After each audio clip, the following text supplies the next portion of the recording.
नमस्कार, आप देखना शुरू कर चुके हैं आई इंडिया और मैं हूं डॉक्टर पंकज सिंह गौर। उत्तर प्रदेश के उन तमाम लोगों के लिए आज हम बहुत ही अहम जानकारी देने जा रहे हैं जो त्रिस्तरीय पंचायत चुनाव लड़ना चाहते हैं और जानना चाहते हैं कि संभावित आरक्षण उनके यहाँ क्या रहने वाला है। आई इंडिया पिछले साल जब 5 साल पहले त्रिस्तरीय पंचायत के चुनाव हुए थे, उस दौरान भी संभावित आरक्षणों की एक श्रृंखला आई इंडिया ने चलाई थी और वही आरक्षण लागू हुए थे। तो एक बार हम आपको पहले परिचय कराते हैं और फिर बताते हैं कि कैसे हम आपको संभावित आरक्षण के बारे में ऑथेंटिक जानकारी देने वाले हैं, यानी कि ये जानकारी ऐसी जिसको लेकर बहुत सारे लोग जानना चाह रहे होंगे। तो चलिए सबसे पहले परिचय कराते हैं। हमारे बगल में बैठे हुए इलाहाबाद हाई कोर्ट जो कि लखनऊ खंडपीठ है, वहां पर अधिवक्ता हैं अमित भदौरिया जी। अमित भदौरिया जी के बारे में अगर आपको बताएं, आपने पिछली बार देखा होगा कि कैसे आरक्षण को लेकर के पूरी एक जानकारी विधिक लोगों को उपलब्ध कराई, आरक्षण को लेकर के लड़ाई लड़ी कोर्ट में और आरक्षण के बारे में लोगों को जो जानकारी दी थी वही अक्षरशा साबित हुई थी। कई बार हमने यानी आई इंडिया ने आपको सीधा जोड़ा था और हाई कोर्ट से लेकर सुप्रीम कोर्ट में क्या कुछ चल रहा है इसके बारे में आपने जानकारी दी थी। और इस बार आपको जो महत्वपूर्ण जानकारी देने जा रहे हैं वो उत्तर प्रदेश की 57,694 जो ग्राम पंचायतें हैं, एक एक ग्राम पंचायत के बारे में संभावित आरक्षण की जानकारी देंगे। वो हम लोग कैसे देंगे, एक सीरीज के रूप में ये पूरा हम कार्यक्रम चलाने वाले हैं। हर सप्ताह आपको इस तरीके का कार्यक्रम आपको मिलेगा और आप हमसे जो जानकारी चाहेंगे, ये जो पैनल है ये आपको उपलब्ध कराएगा, जिससे आपकी जो बहुत सारी शंकाएं हैं, बहुत सारी जानकारियां चाह रहे हैं, वो दूर हो जाएंगी। दूसरी तरफ जो हमारे बगल में बैठे हुए हैं, अमित सिंह भदौरिया के बगल में लाल सिंह यादव हैं। इनके बारे में परिचय कराते हैं। छात्र संघ के अध्यक्ष रहे और पंचायत आरक्षण को लेकर पिछली बार जो त्रिस्तरीय पंचायत चुनाव हुए उसकी लड़ाई हाई कोर्ट से लेकर सुप्रीम कोर्ट तक लड़ी थी। तो आप भी उन चीजों से वाकिफ हैं और जानकारी जुटा करके लाए हैं। तो लाल सिंह यादव भी बहुत सारी व्यवहारिक पहलुओं को आपको बताएंगे। तो चलिए शुरुआत करते हैं एक एक अतिथियों का। पहले तो स्वागत है और उसके बाद बिना देरी के हुए तमाम दर्शकों के बारे में हम आपको बताने जा रहे हैं। जो हमें उपलब्ध कराए गए हैं डाटा, उसके मुताबिक अगर बात करें तो आप सभी जानते हैं उत्तर प्रदेश में 75 जिले हैं और इनमें 826 ब्लॉक हैं। इन 826 ब्लॉकों की जो ग्राम पंचायतें हैं वो 57,694 हैं। इनकी अगर बात करें, जो नगर निकाय के चुनाव हाल फिलहाल में हुए, जो परिसीमन हुआ, उसमें 512 ग्राम पंचायतें समाप्त हो गई और 11 नई जुड़ गई। तो जुड़ी कम, समाप्त ज्यादा हुई। इन सबको मिलाकर अब सिर्फ 57,694 ग्राम पंचायतें हैं। 2300 ग्राम पंचायतें इसमें प्रभावित हुई हैं। ये सारे डाटाज हमें अमित सिंह द्वारा उपलब्ध कराए गए हैं। आज ये आपके लिए इसलिए बैठे हैं कि आपको आज बताने वाले हैं कि फार्मूला क्या रहेगा। और अगली बार जब हम लोग बैठेंगे, अगला सीरीज हमारा 26 अक्टूबर को आएगा। एक बार दर्शक नोट कर लें, लेकिन अगली बार 26 अक्टूबर को आपके लिए बैठेंगे। आप यदि उत्तर प्रदेश के किसी भी ग्राम पंचायत में रहते हैं और जानना चाहते हैं कि आपके यहाँ का संभावित आरक्षण क्या रहने वाला है, तो आप अपना ग्राम पंचायत ब्लॉक डालेंगे और हमारे एक्सपर्ट जो अमित भदौरिया हैं वो आपको बता देंगे कि संभावित क्या आरक्षण रहने वाला है। तो अमित जी, पहले तो आपका स्वागत है जी। बहुत बहुत नमस्कार, धन्यवाद पंकज जी, आपको आपके चैनल को कि आपने पुनः हमको ये अवसर दिया और अपने चैनल पे बुलाया। आपके माध्यम से हम सारे दर्शकों का धन्यवाद ज्ञापित करना चाहेंगे और साथ ही बताना चाहेंगे कि हम 5 साल पहले आपके पास आए थे और 5 साल फिर बीतने वाला है। जी। जैसा कि पता हो पंकज जी, पिछला जो नोटिफिकेशन आया था चुनाव का वो अप्रैल 2021 में आया था। 4 चरणों में चुनाव हुआ था और 2 मई 2021 को मतगणना हुई थी। जी। तो जैसा संविधान में प्रावधानित है कि 5 साल पूरा होने, जब कोई प्रधान अपना ऑफिस चार्ज लेता है तो 5 साल तक उसका कार्यकाल रहता है और 5 साल के पूरा होने के 6 महीने पहले चुनाव कराए जा सकते हैं, राज्य सरकार कराती है। तो मई के पहले सप्ताह में लगभग सभी प्रधानों ने ऑफिस ज्वाइन कर लिया था। तो मई 2026 में उनका कार्यकाल पूरा होने वाला है। इस आधार पे 6 महीने पहले सरकार चुनाव की तैयारी में चली जाती है और चुनाव की तैयारी में जा भी चुकी है। जैसा कि आज की डेट में आज देखें तो वोटर लिस्ट का काम लगभग पूरा हो रहा है। हर गांव में जो बीएलओ है उसने वहां की कितनी जनसंख्या घटी है, कौन से वोटर बढ़े हैं, कौन से शुद्धिकरण हो रहे हैं, इन सब का पूरा खाका तैयार किया जा चुका है और सरकार कहीं ना कहीं पूरी तरीके से सरकार चुनाव के परिप्रेक्ष्य में जो भी तैयारियां हैं वो करती हुई नजर आ रही है। बात आती है कि अब किसी भी गांव सभा का संभावित आरक्षण क्या होगा। पिछली भी बात इस बात का बहुत उहापोह थी। सरकार ने पहले आधार वर्ष कोई दूसरा मान के गांव सभा का आरक्षण जारी किया था, उसके बाद फिर से कोर्ट में गई और आधार वर्ष में परिवर्तन आया और जिस बात को लेके हम लोग यहाँ से लेके सुप्रीम कोर्ट तक लड़े, फिर अंततः सरकार ने जो आधार वर्ष 2015 को माना था, 2015 के आधार पे ही पिछली वर्ष चुनाव हुआ। 2015 का आधार वर्ष मानने के बाद के साथ साथ जो जनसंख्या की गणना ली गई थी वो 2011 में दी गई थी। तो हम आपको संभावित आरक्षण इस आधार पे बता रहे हैं साहब कि 2011 के बाद से नई जनसंख्या की कोई गणना नहीं हुई। सरकार ने 2015 की तिथि को आधार वर्ष माना है। तो आपकी जनगणना आपकी आधार वर्ष को मान के जो संविधान में के आर्टिकल 243 में प्राविधानित है कि चक्रानुक्रम के रूप में होना चाहिए आरक्षण। पिछली बार अब इस चक्रानुक्रम को कैसे लागू किया जाएगा हम आपको इसको बताते हैं कि जैसा कि आपने बताया, हमारी आपकी चर्चा हुई कि 75 जिलों में 826 ग्राम पंचायतें हैं और आरक्षण की जो बुनियादी जो प्राथमिक इकाई है वो ब्लॉक होती है। ब्लॉक के आधार पे ही हम उस ब्लॉक का आरक्षण, उस ग्राम पंचायत का आरक्षण निकालते हैं।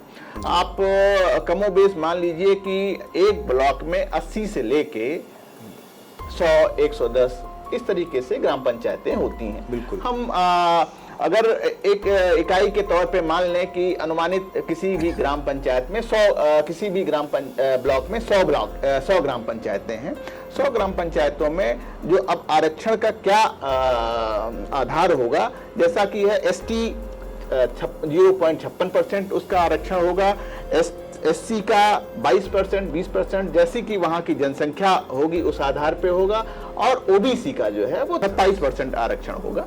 तो इस तरीके से 50% से ज्यादा आरक्षण नहीं होना चाहिए और ये आरक्षण जो है वो चक्रानुक्रम के रूप में चलेगा। और ब्लॉक आधार होगा इसका? ब्लॉक आधार होगा। ब्लॉक मतलब आधार बात यह है कि ब्लॉक आधार होगा। ब्लॉक आधार होगा। आपको अपनी आपकी ग्राम पंचायत जो आपके ब्लॉक में जनसंख्या सामान्य, ओबीसी, एससी और एसटी में किस उन 80 गांव में किस जगह पे अपना स्थान रखती है उस लिस्ट में, वही एक आधार होगा। अगर आपने वो लिस्ट जान ली और सारे ब्लॉक के प्रतिशत को जान लिया तो आप उसको आइडेंटिफाई कर सकते हैं कि हमारी ग्राम पंचायत क्या संभावित आरक्षण में जाने वाली है।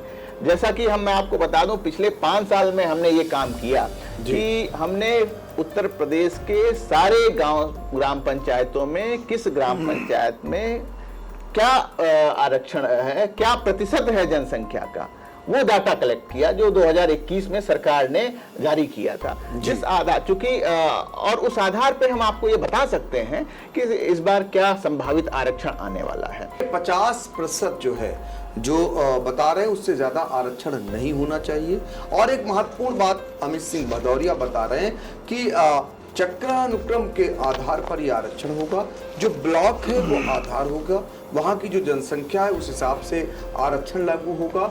और आपने पूरे उत्तर प्रदेश की हर एक ग्राम पंचायत का डेटा आपके पास मौजूद है, उसी डेटा के आधार पर संभावित आरक्षण की पूरी जानकारी आप जुटा करके बैठे हुए हैं। अगली कड़ी में जो लोग जानना चाहेंगे, हम बार बार इसलिए कह रहे हैं, जब हम अगली बार बैठेंगे अमित सिंह भदौरिया के साथ तो हम आपको आपके अपने घर बैठे आप यदि हमारे कमेंट बॉक्स में जाएंगे और आप अपने यहाँ के ब्लॉक अपना बताएंगे, ग्राम पंचायत बताएंगे, जानकारी जैसे ही देंगे अमित सिंह भदौरिया आपको बताएंगे कि आपके यहाँ संभावित आरक्षण क्या रहने वाला है। ये सारे डाटाज आपने कलेक्ट करके रख लिए, 5 साल जुटाया है आपने इन सब की जानकारी अपने पास रखने में, तो आप समझ सकते हैं कितनी तैयारी कर रखी गई हुई है आपको संभावित आरक्षण त्रिस्तरीय पंचायत चुनाव का बताने के लिए। कुछ और कहना चाह रहे थे? जी, मैं कहना चाह रहा था कि जैसा कि संविधान ने हम लोग गरीब, ओबीसी, पिछड़े लोगों को आरक्षण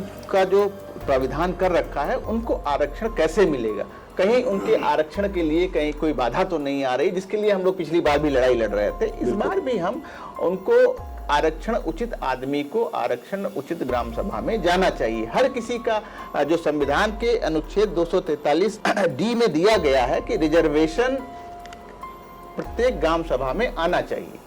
तो जो उसका चक्रानुक्रम का जो क्रम है, जिस ग्राम सभा तक पिछली बार जो प्रतिशत के आधार पे जो ग्राम सभा आई थी, इस बार उसके आगे चलनी चाहिए और हम उसी के लिए काम करेंगे। इसी अनुसार, इसी के लिए जैसे कि आपने सुना होगा कि साहब कई सारी ग्राम सभाओं में कहा कि साहब हमारी ग्राम सभा एक ही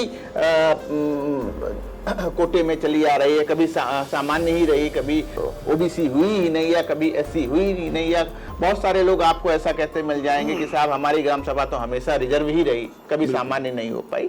तो जब तक चक्रानुक्रम पूरा नहीं होगा तब तक एक ब्लॉक की सारी ग्राम पंचायतों में आरक्षण का लाभ नहीं मिल सकता, नहीं मिलेगा। अच्छा, नहीं मिलेगा। एक चीज बता दीजिए अभित जी कि क्या इस बार जो सीटें हैं उनमें भारी फेरबदल होगा मोटे मोटे तौर पर? नहीं, देखिए ऐसा है पंकज जी कि अगर चक्रानुक्रम और आधार वर्ष 2015 जैसा कि पिछली बार सरकार ने नोटिफिकेशन करके कर रखा था, तो उस चक्रानुक्रम के आगे ही चलना है। और जैसे ही आप पुराने डाटा 2011 की जनसंख्या 2015 को चक्रानुक्रम मान के चलेंगे, तो आप अगर आमतौर पे माने हम 100 की इकाई थी एक ब्लॉक में, अगर पिछली बार आपने 22 सीटें एससी के लिए की थी, तो 2015 में 22 से 44 जाएंगी एससी की, और उस 44 के बाद अब इस बार 44 से 66 जाएंगी। तो चूंकि चक्रानुक्रम का मतलब ही यही है कि वो चक्र 1 से लेके 100 तक पहुंचना चाहिए। जब 1 से लेके 100 तक पहुंचेगा तभी सारी ग्राम पंचायतों को आरक्षण का लाभ मिल पाएगा। कई बार क्या हुआ, वो फिर से पुनः क्रम ऊपर वापस आ गया, जिसकी वजह से कभी नहीं हो पाया। तो जैसा कि आप भारी फेरबदल की बात कर रहे हैं, तो फेरबदल तो है ही। फेरबदल ये है कि जिन ग्राम पंचायतों में पिछले 2 क्रम में आरक्षण रह चुका है, उसमें इस बार नहीं होगा। इसमें इस बार उससे आगे वाली में जैसे 22 हुई, 22 से 44 हुई, तो इस बार जो 44 से 66 के क्रम में ग्राम पंचायतें होंगी वो शेड्यूल कास्ट में जाएंगी। ऐसे ही ओबीसी की जो लिस्ट होगी, ओबीसी की मान लिया आपने 100 की इकाई माना, तो सबसे पहले उसमें शुरुआत के जो 27 ग्राम पंचायतें हैं उनको आरक्षण मिला, फिर 27 को मल्टीप्लाई करेंगे 54 आएगा, तो 28 से लेके जो उस सीधी क्रम में, ब्लॉक के क्रम में 54 तक ग्राम पंचायतें थी उनको मिलेगा, फिर वो संख्या 54 से आगे बढ़ेगी। तो इस प्रकार से आप वो जो चक्र है, चक्रानुक्रम का मतलब है वो जो चक्र है वो पूरा 100 तक जाएगा और सारी ग्राम पंचायतों को पंचायत का आरक्षण का लाभ मिलेगा। बिल्कुल। तो देखिए कैसे लाभ मिलेगा, कैसे इस बार त्रिस्तरीय पंचायत चुनाव में जो आरक्षण संभावित है वो कैसे लागू होगा, इन तमाम चीज़ों की जानकारी आपको घर बैठे मिलेगी। दरअसल आई इंडिया लगातार इस पे सीरीज लेकर के आ रहा है। ये पहली सीरीज हमारी है, पहली जानकारी है। इसके बाद आप हमसे जानकारी पूछेंगे और हम आपको बताएंगे, बताने का काम करेंगे। वो कमेंट बॉक्स में आपसे जानकारी जो चाहेंगे वो आप इसमें अपने कमेंट बॉक्स में लिख देंगे, फिर हम आपको अगली कड़ी में बताएंगे। तो ये तो अमित सिंह भदौरिया की बात हो गई, जो आपको विधिक रूप से भी तमाम डाटाज लेकर के आपके पास बैठे हैं। पूरे उत्तर प्रदेश की ग्राम पंचायतों के त्रिस्तरीय पंचायत जो चुनाव होने हैं उनके संभावित आरक्षण को लेकर जानकारी देने वाले हैं। लेकिन व्यवहारिक पहलू क्या रहता है? पिछली बार आपने देखा कि योगी सरकार में जो आरक्षण त्रिस्तरीय पंचायत चुनाव में लगा था, उसके बाद क्या हुआ? उसी आरक्षण को सरकार को पलटना पड़ा और इस बीच कानूनी लड़ाई हाई कोर्ट से सुप्रीम कोर्ट तक चली और कितना लोगों को सफर करना पड़ा। पहला जो आरक्षण आया वो कुछ और था, दूसरा जो आरक्षण आया जो लागू हुआ वो कुछ और निकला। इस बीच तमाम ऐसे संभावित प्रत्याशी जो चुनाव लड़ना चाह रहे थे उन्होंने दावेदारी ठोक दी, या जो चुनाव लड़ना चाह रहे थे वो निराश हो गए आरक्षण के चलते। जो पहले लागू हुआ उन्हें बाद में मौका मिल गया और जो तैयारी कर रहे थे उन्हें मौका नहीं मिला। ऐसी ऊहापोह की स्थिति रही और उसी ऊहापोह की स्थिति को दूर करने के लिए आई इंडिया का ये पैनल आपकी मदद के लिए आगे भी मौजूद रहेगा और इन आरक्षण की लड़ाई को लेकर कानूनी रूप से जो लड़ाई हाई कोर्ट से सुप्रीम कोर्ट तक चली उसको फेस किया लाल सिंह यादव ने। लड़ाई लड़ा उन्होंने और लड़ाई लड़ करके उस समय भी सीधे आई इंडिया के स्टूडियो में आए थे। फिर एक बार हमने लाल सिंह यादव को बुलाया है, छात्र संघ से जुड़े हुए हैं, वो जानते हैं कि कैसे अपना हक पाया जा सकता है। छात्र संघ की राजनीति से ही बहुत सारे ऐसे नेता ऊपर तक गए हैं, तो उन्हें ये आता है तो कानूनी लड़ाई लड़ने के दौरान क्या क्या दिक्कतें आई थीं और उस लड़ाई को इस बार न लड़ना पड़े, सरकार को क्या करना चाहिए। तो लाल सिंह यादव जी बताइए जरा व्यवहारिक रूप से कहाँ कहाँ दिक्कत आ जाती है और उसका खामियाजा कैसे किन किन लोगों को भुगतना पड़ता है। ऐसी नौबत इस बार ना आए तो सरकार को क्या करना चाहिए? आपका बहुत बहुत धन्यवाद, आपने मुझे मौका दिया। चूँकि दीपावली के एक दिन या 2 दिन पहले हम लोग बैठे हैं, तो आपको भी दीपावली की ढेर सारी शुभकामनाएं और बधाई। और हमारे इस माध्यम से जो भी लोग हमें सुनेंगे उनको सबको दीपावली की ढेर सारी हार्दिक शुभकामनाएं और बधाइयाँ। आपने जो बात की व्यवहारिक रूप से पंचायत चुनाव, मैं तो छात्र संघ से निकला, मैं आया तो हमारे यहाँ तो कोई पंचायत चुनाव में हम लोगों का कोई इंटरेस्ट नहीं होता था, कभी बाबा दादा प्रधान नहीं रहे थे। लेकिन जब हम लोग वहाँ से निकल के आए तो हमने महसूस किया कि गांव का विकास, बिना गांव के विकास के आप न विकसित देश बना सकते हैं, न विकसित प्रदेश बना सकते हैं। हमने लोगों से अपील की, हम लोग पुरानी चुनाव में भी गए, हमारे भाई प्रधान निर्वाचित हुआ, फिर दोबारा हुआ, पत्नी भी हमारी क्षेत्र पंचायत में रहीं, 6 महीने के कार्यवाहक प्रमुख समिति में भी रहीं। तो हम लोगों ने एक व्यवहारिक चीज़ देखी है। जैसे आपने कहा कि पिछले बार जो आरक्षण बदला, मेरी खुद की ग्राम पंचायत की बात अगर हम करें तो हमारे 2 भाई दोनों चुनाव लड़ रहे थे, एक कटका ग्राम पंचायत से, एक हैदरपुर ग्राम पंचायत से। जो पहले आरक्षण आया तो दोनों ग्राम पंचायतें सामान्य कोटे के लिए आरक्षित थी, अनरिजर्व थी। जब आरक्षण बदला तब कटका बैकवर्ड हो गई और हैदरपुर SC महिला हो गई। अब आप देखिए क्या स्थिति होती है। क्योंकि ग्राम पंचायत का चुनाव इतना सेंसिटिव होता है, इतना बारीक चुनाव होता है, इतना जमीन का चुनाव होता है कि जरा सी बात पे सारी चुनाव की स्थिति परिस्थिति बदल जाती है। अब कहाँ हम सामान्य सीट पर चुनाव लड़ रहे थे, अब मुझे फेस करना है, एक SC हो गया और एक बैकवर्ड हो गया। अब जहां मैं खुद, मेरा भाई खुद प्रधान था, वहां पे हमारे ही 10 लोग तैयार हैं कि साहब अब मुझे लड़ाइए। और वो क्रमिक परिवर्तन इतनी जल्दी हो रहा है कि उस समय ग्राम पंचायत में राजनीतिक परिस्थितियों को संभालना कोई आसान काम नहीं होता। बिल्कुल। तो मेरा एक ये है, जैसे पहले जो आरक्षण आया था, सरकार ने बहुत अच्छा आरक्षण आया था। जो अभी अमित जी ने बताया कि अगर हम लोग 100 की इकाई मानते हैं तो अगर SC का आरक्षण होता है तो 22% जी, दूसरा क्रम आया तो 44 पे पहुंच गए, तीसरा आया तो हम 66 पे पहुंच गए, चौथा आया तो हम 88 पे पहुंच गए। अब क्या हुआ, वो 12 लोगों का दोष क्या है, अब हम तो कहते हैं 5वां चाहिए। 12 लोग, जो 12 ग्राम पंचायतें बची, वो चौथे राउंड में भी संतृप्त नहीं हो पाई। संवैधानिक रूप से उन्हें जो आरक्षण मिलना चाहिए था वो नहीं मिल पाया। बिल्कुल। अब कहां पे स्थिति, 27 पे अगर हम लोग आ जाते हैं तो 27 वाला 100+ हो जाता है। ऐसी स्थितियों में पिछली बार जो आरक्षण आया तो सरकार ने उस पर बहुत, जो आरक्षण प्रस्ताव आया था वो अच्छा आया था कि जो ग्राम पंचायतें 95 से, जब से आरक्षण लागू हुआ था, जिन ग्राम पंचायतों को 95 से लेकर के 2000 तक आरक्षण नहीं मिल पाया था, कमोबेश संख्या अनुपात और आगे पीछे होने की वजह से, पहले उन ग्राम पंचायतों को उन ग्राम पंचायतों की आबादी के अनुसार, जैसे जिस ग्राम पंचायत में जो बची हुई ग्राम पंचायतें थी, जहां पर 80 है वहां, सपोज दैट जैसे 10% 80 था, वो वहां नहीं पूरा हो पाया, तो जहां नहीं मिला था पहले उनको संतृप्त किया गया था, जो अब तक 95 से 2000 तक आरक्षित नहीं हो पाई थी। फिर आगे उसको बढ़ाया गया था, सरकार कोर्ट में चली गई, कोर्ट में जाकर के आरक्षण फिर बदल गया, आधार वर्ष 15 हो गया। अरे तो जो 95 से लेकर के 2000 तक आरक्षण नहीं पाए थे, वो फिर 15 से लेकर के नहीं पाए, तो उसकी लड़ाई लड़ने हम लोग सुप्रीम कोर्ट गए।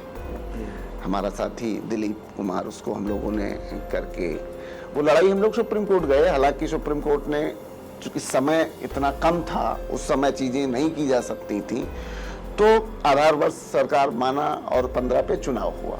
इस बार भी चुनाव होने हैं। और बड़ी बात है कि मैंने बहुत करीब से महसूस किया है कि पंचायत चुनाव में रिश्ते बहुत खराब होते हैं। अब हमको पता नहीं कि मेरे यहाँ का आरक्षण बैकवर्ड में होना है कि 80 में होना है। हमारा दोस्त एक 80 है, वो भी राजनीतिक रूप से इच्छा रखता है प्रधान बनने की, हम भी रखते हैं। बिल्कुल, हम दोनों दोस्त हैं। हमें दोनों को ये नहीं पता है कि हमें हमारी ग्राम पंचायत का आरक्षण क्या है।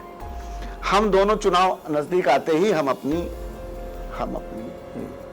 ऐसे क्या होता है कि कभी आरक्षण आपके उसमें चला गया, अब मैं तो चूंकि आपके खिलाफ ताल ठोक चुका था, तो मैं आपके साथ आने से रहा, रिश्ते खराब हुए ना। रिश्ते खराब होते हैं, कभी कभी ऐसी स्थिति आती है कि हम लोगों ने देखा है कि जनहानियां हुई हैं। बिल्कुल, चुनाव के पहले कुछ नहीं पता, हमें आरक्षण पता नहीं, हम ताल ठोक के जा रहे हैं। तो कम से कम आज के युग में जब AI है, डिजिटल है, पिछली बार जब सरकार ने चुनाव कराया, आप कोई भी ग्राम पंचायत का ऐसा तो नहीं है कि डाटा कहीं गोपनीय है, सारी सूचियां चस्पा हुई थी, आपके यहाँ ये आबादी, आपके यहाँ ये आबादी, आपके यहाँ आबादी। बिल्कुल। और मैं ये कहना चाहता हूँ भाई, हमें इस बात के लिए जोर देना चाहिए, हम नौजवानों को जोर देना चाहिए, हम शिक्षित वर्ग के लोगों को ये जिम्मेदारी देना चाहते हैं कि आप उसको समझो और अपने लोगों को समझाओ।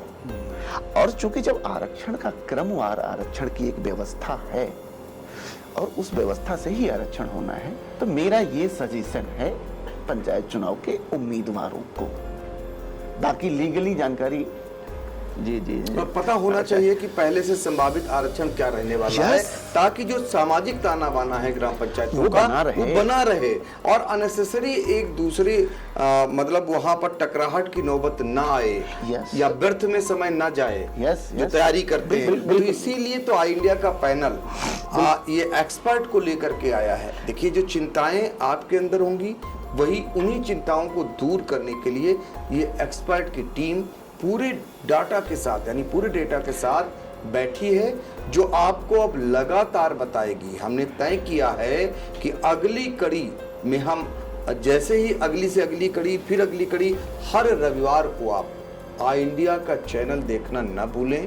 उसमें आपको बहुत बारीकी जानकारियां जो आप जानना चाहते हैं, करोड़ों लोग त्रिस्तरीय पंचायत चुनाव से कहीं न कहीं जुड़े होते हैं, तो उनको बताने का हमारा भी दायित्व बनता है।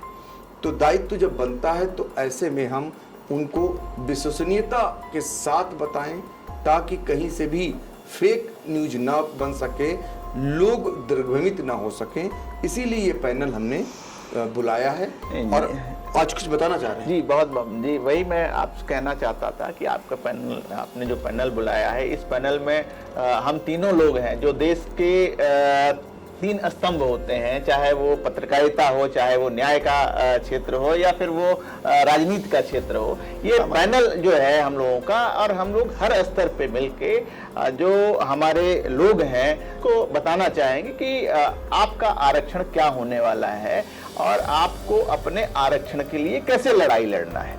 अगर आपकी ग्राम पंचायत किस स्तर पे आ रही है, आपकी ग्राम पंचायत का आपके ब्लॉक में क्या क्रम है, और अगर इस बार वो पंचायत आरक्षण के क्रम में है तो आप उसकी विधिक लड़ाई लड़ सकते हैं। हर उस पे आपको ये लड़ाई आप तभी लड़ सकते हैं जब आपके पास अपने ब्लॉक की पूरी जानकारी होगी। वो जानकारी अगर आप थोड़ा सा भी शिक्षित हैं तो आपको ब्लॉक पे भी मिल सकती है, आपको जनपद पे भी मिल सकती है, और हमने भी कलेक्ट कर रखी है। बिल्कुल, जो आपको अधिकार मिला हुआ है उस अधिकार से आप वंचित न होइए।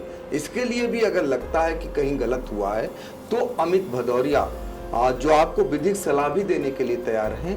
फिलहाल हम आपको 26 अक्टूबर वाली कड़ी में जो कुछ बताएंगे उसको देखना न भूलिए, और आपके अंदर जो जिज्ञासा है वो कमेंट बॉक्स में जाकर आप अपनी राय रख सकते हैं, आप हमसे पूछताछ कर सकते हैं, और उसके बाद हम आपको और सुलभ तरीके से बहुत कुछ बताने का प्रयास करेंगे।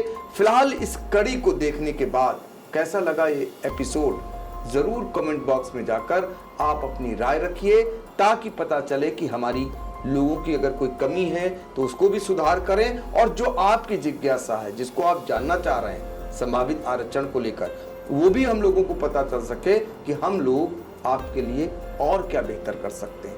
फिलहाल इस पैनल को दीजिए इजाजत। नमस्कार। बहुत बहुत धन्यवाद। Sai Sanjivani hospital, station road, Sitapur. Sitapur का पहला मल्टी स्पेशलिटी हॉस्पिटल, जहां आपको जनरल फिजिशियन, हड्डी रोग, स्त्री रोग, जनरल सर्जरी, नाक कान गला और न्यूरो के डॉक्टर उपलब्ध हैं।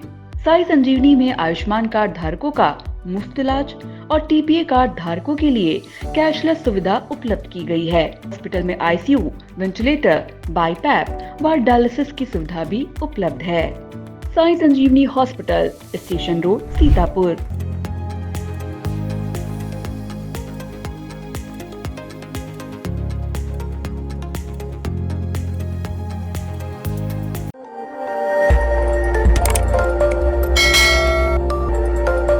खबर आपकी, नजर हमारी। देखते रहिए आई इंडिया।